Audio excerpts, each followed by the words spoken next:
Which is a requirement to the North Guardrails, as you know, how people have been discharged from here, thrown into the wilderness for no care, which some are here now.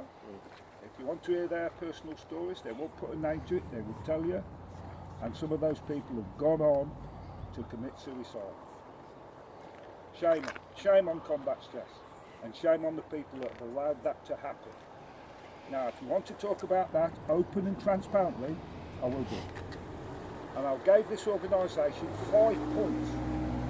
The first point was, why was I discharged? I've received an apology for the way I was discharged, and it's been open. That's been printed in the Daily Express. Day 13, I'm sitting here, and I still do not know why I was discharged. This organisation has blamed, and I've got the letter, a rogue welfare officer acting alone, completely unanswerable to anybody in this organisation, and it's all his fault.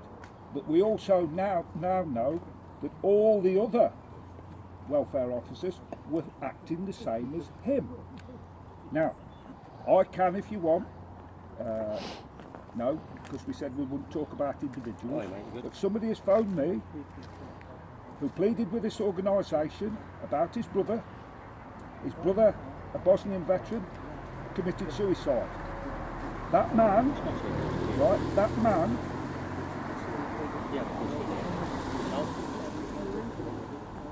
that man had a breakdown because of what happened to his brother, who was a client of combat stress. He received a phone call while he was in psychiatric care saying, you won't need us then, we'll discharge you.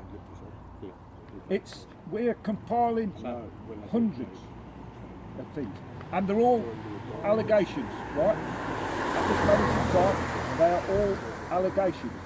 So the only thing that's going to get to the bottom of this is a root and branch independent inquiry into the operations of this organisation over a period of perhaps the last 10 years.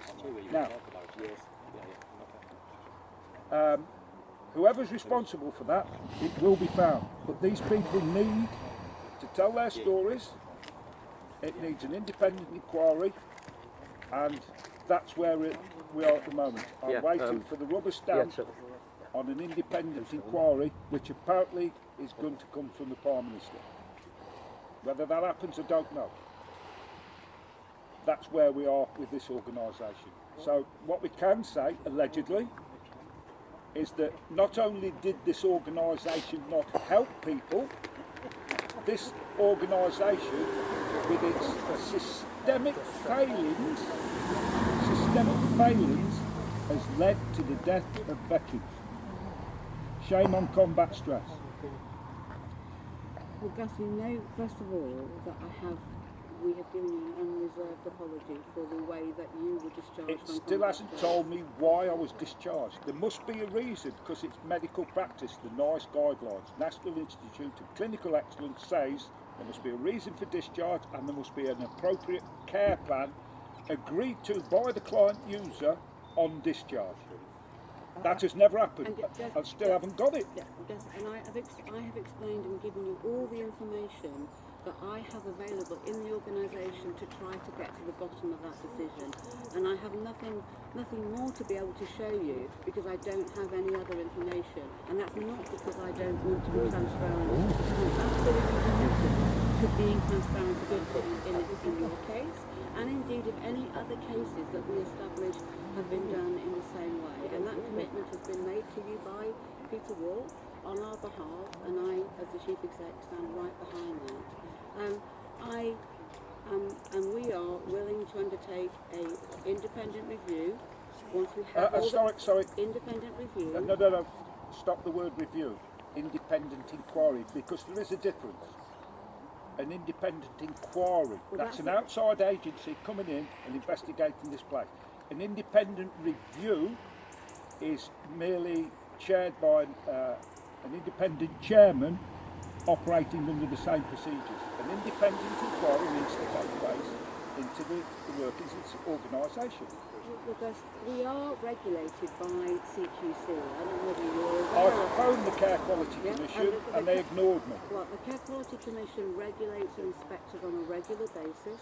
It investigates allegations that they receive, and we've had a number of approaches over the years, and they've been fully investigated, and they've never been found where we have been wanting. So we have always cooperated fully with them. Now, the point of an inquiry, that's the first time today. It's the first time I've heard that the scope of that being described in the way that it is, and that's not yet something that the trustees and myself as the chief exec can agree to take on, because we need to understand what is to be looked into exactly.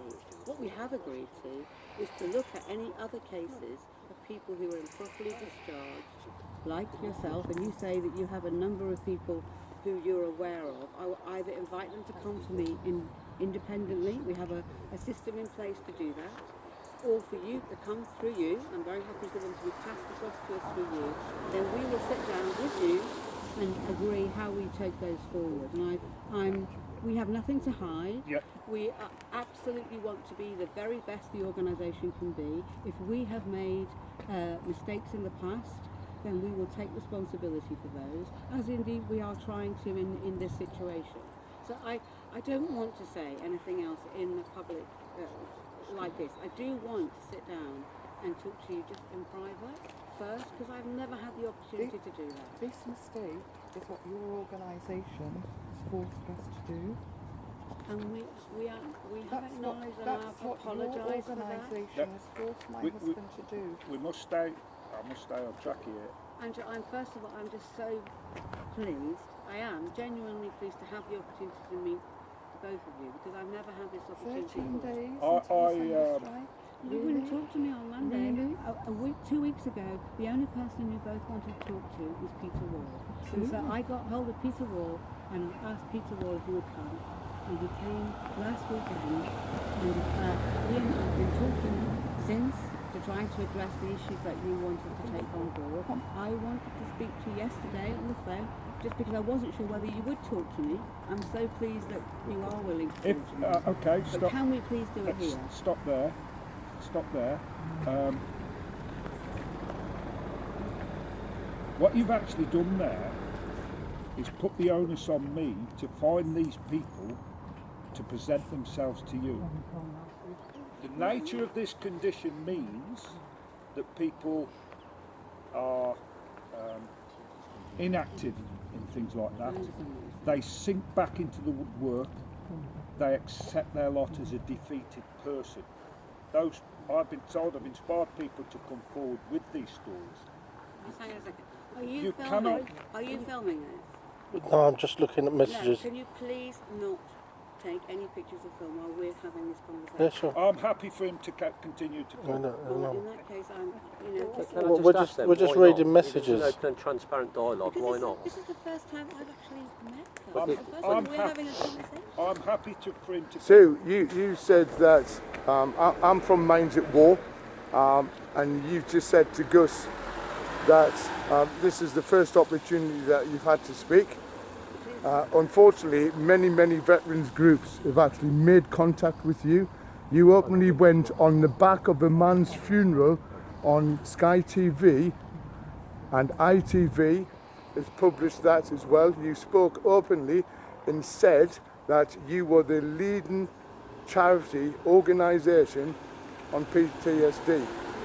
So why is it you spoke about David Dukes and Joe Dukes, who are very close friends of mine, and you never once spoke to Gus about it?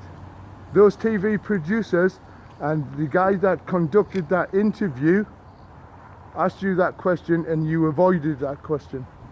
Can I just say, sorry, I work at Combat Stress as well. I'm not a clinician at all. Sue has come up here. Sorry, what's your position within Combat Stress? Where is our head of PR? I'm head of communications. Right, so if you're head of communications, why is it you've not spoken to this man and you've came out on a Saturday after this guy is on day 13. It's absolutely appalling. Absolutely appalling. From my understanding was that a colleague from Audley Court last week asked us, Mr. Hales, whether you would want to speak to Sue, Yes. and a letter was given to you, and you wanted Once the again, evening to I'll speak state about this, it. and I turned up. If you refer back to day one, I made 5 points. Point 1, why was I discharged? I've had all the flannel of, we're very sorry, we haven't acted right, we apologise. I've also had a letter pre the apology, from Paula Berry saying it was all the fault of this rogue welfare officer who was let off the leash and he was out there doing it all himself. So he had ultimate control over medical matters. A non-professionally trained medical person discharged me, he's done it to many other people, and he had a free hand to do so. So point 1, we can't get any further. There's no point in talking to you really until you tell me why I was discharged. You said, well, we haven't got this left, the rest of it. There is a medical reason why you discharge people from mental health services, which you were offering as a charity, which I was a client of for many years. I still have not received the answer to point 1. Why was I discharged? Because I can't have that conversation in front of a large number of people. Of course you can. I'm open and transparent. I don't mind talking to anybody. I really don't. Mr. Hales, I will waive my medical incompetence. Mr. Hales, Sue Freeth has come up wanting to have a discussion with you, wanting to be transparent. We're having that discussion. The chair's open. I'm glad you're And really I'm sitting come. on. Well, Yeah. I'm very glad to come too. Yeah. But, Yeah. I But do why want has to it have taken a conversation 13 with days for you to do this? Because I have been trying to meet with Angela and Gus for a long time. Right, Up until this point, hold on, I haven't had the opportunity. I must come in there. I must come in there. But you had the opportunity to go live on an ITV interview on the back of a man who took his own life, suicide, because you failed him as well. That's the question. You went on the back of a man, you went on the back of a man's funeral. The back of a man's funeral.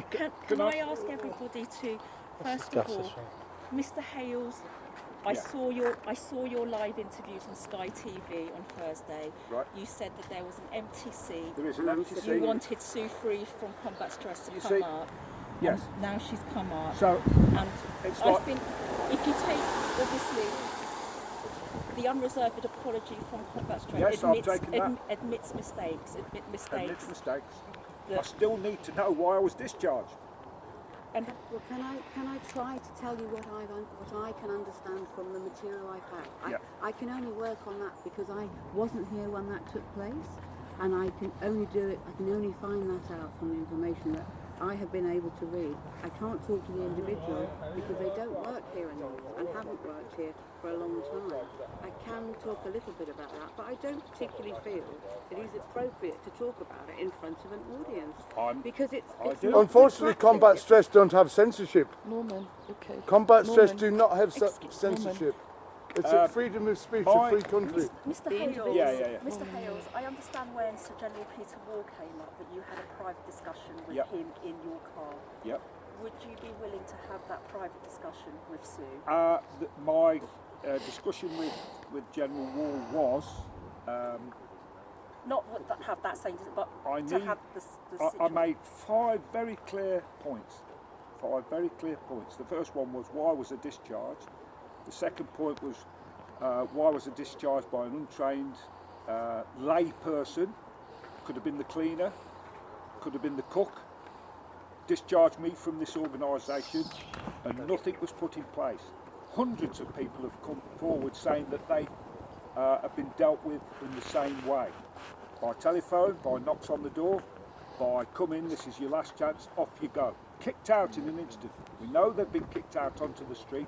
Some of those men have gone on and committed suicide. This is, until I get a reason for those 5 points, I accept your apology that you got things wrong, but it still doesn't answer the basic fundamental question. And the basic fundamental question is, why did this organisation choose to discharge me in the way it did?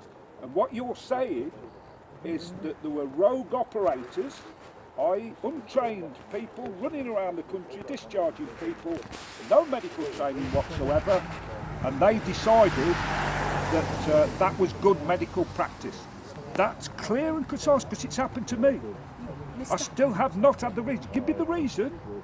Give me the reason. Answer those 5 points. Not just issue an apology, which I accept, that you got things wrong. I need to know why I was discharged. Well, that's why I have come here to have that conversation. Then go through the paperwork, Well, I'm come not back. going to do it in front of No, an audience. well, there is no conversation because it has to be paperwork, doesn't it? No, Well, tell me then why I was discharged. Tell me why. just excuse me a minute, please. I've just gone back from Oman, serving soldier. I've been following you, and at the time you've been on strike. Flew back last night. First thing I wanted to do is come meet this morning. Just got to say, Cheers, buddy. utmost respect to you, mate. Yeah. Looking after our generation. Prompted by PR legal team. I know you know that. She's prompted by PR legal team. She's looking for a cover up. Yeah. Yeah. I'll come to that solo last night, but you were in bed. I will take those 5 points away and I will write you a reply. But I would much rather have done this to you, talk to you about it face to face. But if you're not willing to do it on that basis, then I'm happy to write it down. I am. But there is one thing that I really do have to say. No, let me answer that point. Let me answer that point. Of course. I am willing to have a discussion with you, indoors, in private. But no discussion can take place until I know why I was discharged and where my discharge plan is. We can then say, oh, you got that wrong, you got that bit wrong. And yes, you was right to discharge me in the way you did, or no, you weren't. So in a way, until those 5 points were answered, I thought them through very clearly and concisely. They're there, I know where they were leading. If I get answers to that, I accept the apology. Brilliant. General Wall, whoever, apologise. I accept that apology. It still doesn't answer the question of why I've been sitting here for 13 days. And I've been sitting here for 13 days to get answers to those 5 points. And I haven't, not one of them has been answered. So, Mr. Hales, so Sue has made a commitment to answer those 5 points. Let's get on, crack it, and then we can go in and talk then. She will put it on paper. It will be given sent to you, obviously. And then Can't be flannel. No, and then Let me just say one thing. I have absolutely no wish to flannel you. I'm here because it really matters to me that we try to get to the stage where we find out who the other individuals are and can do something about which I'm very committed to doing. Which is what an independent feel that we've answered it properly. Which is what an independent inquiry will do. They will go through your manifest of people, they will identify them, they will go and interview them and find out their stories is. You cannot put that onus on me to appeal for them to come forward. I'm not asking you to do that, but you're saying that they exist and we don't know about them. So the only way we can find out about them is if they either present themselves to us, which I would be very happy for them to do. This organisation was not aware, well, I've already been told that you had a rogue operator, a welfare officer, going around the country discharging people. Did you not think that when Paula Berry gave me this letter, I think day 4, that immediately you would say, crikey, this rogue operator's been doing this, we must have an inquiry now. But you didn't. So each stage of the way you're going, you're tripping yourself up. I know why I was discharged, and you do too. It's getting this organisation to say it, and that's why I'm here, and that's why I'm staying. So, well, what are we not saying then? What is it that we're not saying? Why was I discharged? So, Mr. Hales, I think. Why was I discharged? Answer that question now, sorry. Why was I discharged? Was it a road operator, non-medically trained, making clinical decisions, running around the country, discharging people, right? On his own, not answerable to anybody, a complete independent maverick working in your organisation, discharging people. It was that. Why did nobody, which you've admitted to, why was he allowed to do that? What systems did you have in place to stop a rogue operator running around the country discharging people to their demise? What systems prevented that? What systems did you have? Because the letter I got from Paula Berry says he was a complete lone maverick, answerable to nobody. Mr. Hales, Please, that's the question. Yes, Yeah, yes. I That's the understand. question. Well, I understand that question. Every time we have a conversation, we have a different question. But That's the question. Why was I discharged? Mr. Hales, we've agreed in front of lots of people now, so we're not going. Obviously, we can't take it back. You've raised 5 points. We will answer all those points. Okay, We great. will put it in writing because Yep. I think in writing, then because as we're having a discussion, things can get misinterpreted, things can get misheard, Okay. perhaps. So if it's in writing in black and white, Yep. then that will be the basis of, I hope, what will be another conversation, as long as you want to, Yep. and want to engage with us. Yep. We're happy that obviously, we're here. Are you happy with that? Because I just feel that As soon as I get those 5 points I just answered to feel my that- satisfaction, yes. I will And we can come down and have them, a conversation. and then we as could have a it is, conversation in private. So, and it would be good if we could do that next week. As soon as possible, obviously. I'm starving to death here. You need to do that now. is that acceptable by Yeah, Mr. 5 Hales? points. But I'm 13 days into this. The document was given to Paula Berry, and which actually spilled into an argument in the street, which is you really need to look at the way your nurses perform or your area managers perform. That was absolutely And- appalling. And so where we are is those 5 points still not being answered. I'm not changing the goalposts, and I believe the only way they can be answered, especially point 5, is a full independent inquiry, not an in-house review or shuffling this to one side, the rest of it. From the testimonies we've had here, which are people here today, Paul Rogers, Paul is Paul about? Doesn't matter anyway, but he's prepared to say. But there you go.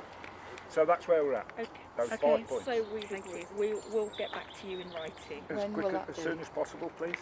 We'll have to, because obviously we'll have to talk to lots of other colleagues You to need to do that collate it. immediately. We'll do it as My fast as husband's life Yeah, is that's with okay. them. we You will. need to do We that will now. do it as fast as we possibly Thank you. can. We will interrupt people weekends. But do you understand this man?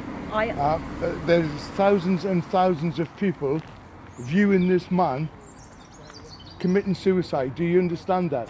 Are you Mr. McGuigan? I am, yes. Mr. McGuigan, of course I understand the situation. Okay, can you please go and sort that out now?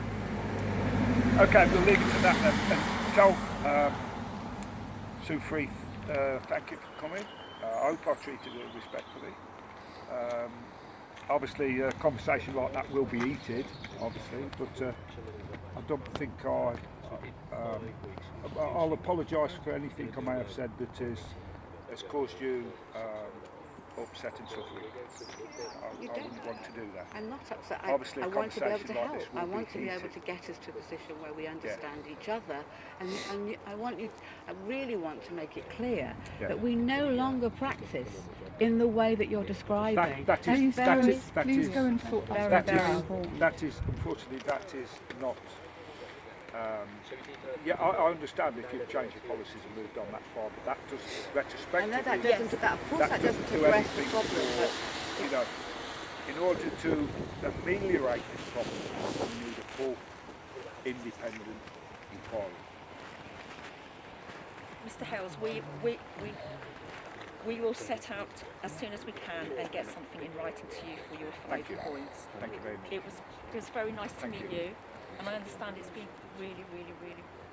I can't put myself in your position, but I understand. Yes, people that want it's a very answers, and difficult position. unfortunately, this is the only way. And if those 5 points had been answered 3 years ago, I wouldn't be here now. Okay. And I've still not got answers to them. There you go. Okay. Well, it's my job to corral everybody to get an answer Okay, thank to you, And I will do my best. All conversations until those 5 points answers will be in public, open and transparent, nothing to hide. And it's time for truth. Truth in the open. That's where we are. Okay, so I hope that if we provide you with this, and then we We can have that discussion. We combat stress. Yes. And have As that long as those discussion. 5 points are answered truthfully, honestly, and without ambiguity, and they're not just hollow sentiment of apologies. Okay. And they have to be based around the NICE guidelines. I mean, Because remember, the consultant psychiatrist here, and I've got the paperwork, right, that at the time of my discharge, you didn't even have a consultant psychiatrist. That the consultant psychiatrist who was here, Dr. Fletcher, went on national television, BBC 2, saying that the policy would lead to suicide.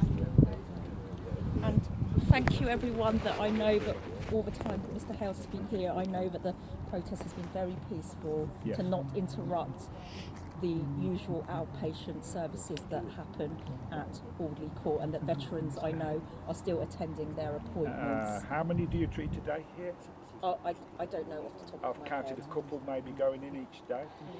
Because a lot of our work is community based as well. Okay, So we yeah. have a lot of staff who aren't. So the number of Really, staff to be here, fair, Yeah. the procedures of combat stress now are not really my issue.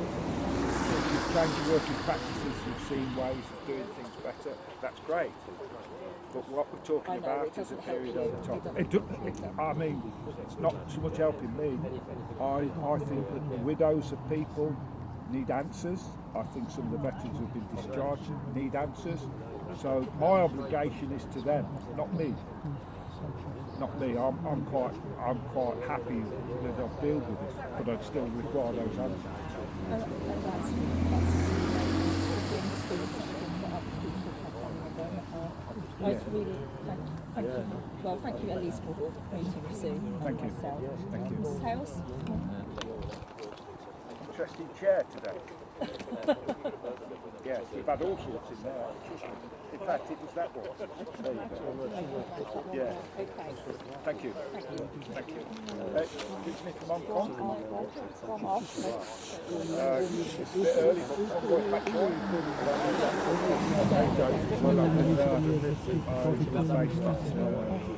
Osborne Barracks in Kowloon. Oh, okay. For 6 months. So, used to get in the taxi and say Waterloo to Ping Pong. You probably didn't know what that I've means. only been to Hong Kong. Right, yeah. I spent 6 months there back in the days when the border was there. Wonderful people, had a great time. Thank you. And I know, I hope you're Absolutely shattered. But still bright, still articulate, and my mind is focused. I know what it is to be doing. let me see what I can do this weekend. Okay, thank you. I'll be very honest. I doubt if I can get you something by tomorrow. It will have to work on it. Yes. He is starving Well, himself to death. whichever way you go for it. Okay. Thank you. Okay, thank you. Thank you for your time. Blessings.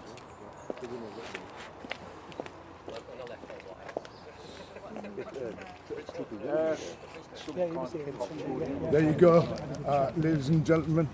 That was the Chief Executive of Combat Stress. Totally and utterly not convincing at all. And I did try to call her out and she got rather upset at that. But unfortunately, Gus still remains without the answers that he's looking for. And as far as I'm concerned, what Sue Freeth has said, it's pretty much Fantastic. appeasement once more. Gus is still left with the dilemma of sitting in this chair publicly, and other guys are watching this man commit suicide. As far as I'm concerned, this lady didn't have any empathy whatsoever. No empathy whatsoever. Yes, we'll look into it. Yes, we'll get the answers. Very much doubt that Gus will be getting these answers over this weekend. Why is it taking 13 days for a man to commit suicide in the street, and it's taken 13 days for the Chief Executive of Combat Stress to come out and see this guy? I'm guessing this is probably her day off, so she's came out on a day off. Why has she not came out on a working day to have a chat with Gus? In my opinion, absolutely appalling. I would hate to think that the National Health Service, or even indeed my own GP, would conduct conversation like that. Absolutely appalling. We'll be live again from from Audley Court real soon. It's going to be a busy day from here, guys. So obviously, again, thanks very much to everybody that supported Gus. Thanks to the local residents of Newport for doing what they've done. Thanks very much for people who've kept an eye on Gus overnight. Myself and John, we've been keeping an eye on him overnight as well. So we know that he's been kept safe. He's still resolute in his decision and sitting there in the chair. And as we can see, he's having discussions with various other people. So we'll be live soon, guys. Thanks very much indeed. Speak to you soon. Bye-bye.